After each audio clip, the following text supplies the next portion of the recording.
جمعہ کی سنتوں کی تفصیل بتائیے۔ میرے عزیز بھائیو، کون کیا کرتا ہے مجھے اس کا نہیں علم۔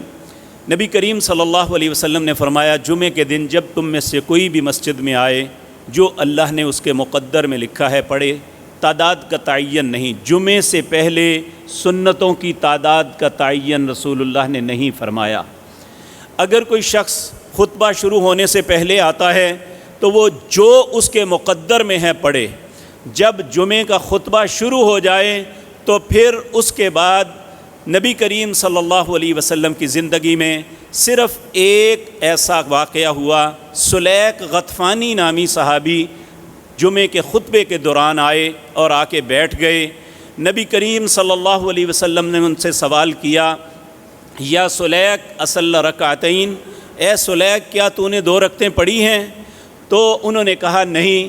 تو نبی کریم صلی اللہ علیہ وسلم نے اس وقت انہیں کہا، کھڑے ہو جاؤ، 2 رکعتیں پڑھو پھر بیٹھو۔ اگر دوران خطبہ کوئی آتا ہے تو 2 رکعتیں سنن وہ جو تحیۃ المسجد ہے وہ پڑھے گا۔ جمعے سے پہلے کوئی متعین سنتے نہیں ہیں۔